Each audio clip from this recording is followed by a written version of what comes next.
The Journey of Arun। Bhawanipur के गांव में, जो विशाल हरे भरे खेतों और घने जंगलों के बीच बसा हुआ था, अरुण नाम का एक 12 वर्षीय जिज्ञासु लड़का रहता था। अन्य बच्चों के विपरीत, जो अपनी दैनिक दिनचर्या से संतुष्ट थे, अरुण पहाड़ियों से परे दुनिया की खोज करने का सपना देखता था। वह अक्सर नदी के किनारे बैठकर भटकते व्यापारियों की कहानियां सुनता था, जो दूर की जमीनों, छिपे हुए खजानों और प्राचीन रहस्यों के बारे में बात करते थे। एक दिन अरुण के घर के पास नदी के किनारे एक पुराना नक्शा बहकर आया। अजीब प्रतीकों और एक सुनहरे एक्स से चिन्हित नक्शे में निषिद्ध वन के भीतर छिपे खजाने का संकेत था।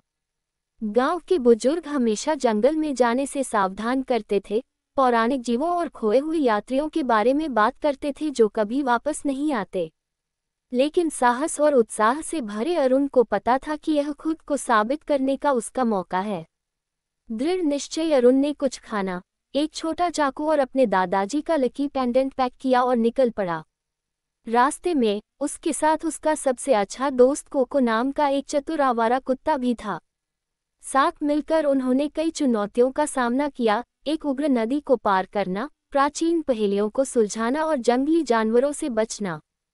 हर बाधा ने उनकी बहादुरी और बुद्धिमत्ता की परीक्षा ली, लेकिन अरुण की तेज सोच और दृढ़ संकल्प ने उन्हें आगे बढ़ने के लिए प्रेरित किया।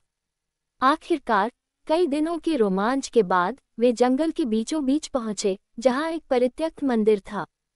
अंदर एक पत्थर की वेदी के नीचे उन्हें प्राचीन सोने के सिक्कों और कलाकृतियों से भरा एक छिपा हुआ कक्ष मिला। लेकिन खजाने से ज्यादा अरुण को एक पुराना स्क्रॉल मिला, जिसने उनके पूर्वजों के खोए हुए इतिहास को उजागर किया, ऐसी कहानियां जो सदियों से भूली हुई थीं। जब वे गांव लौटे तो लोग उनकी बहादुरी और उनके द्वारा खोजे गए खोए हुए इतिहास को देखकर चकित रह गए। गांव के बुजुर्गों ने अरुण के साहस और बुद्धिमत्ता को पहचाना और वह एक नायक बन गया। लेकिन अरुण जानता था कि उसकी यात्रा अभी बस शुरुआत थी।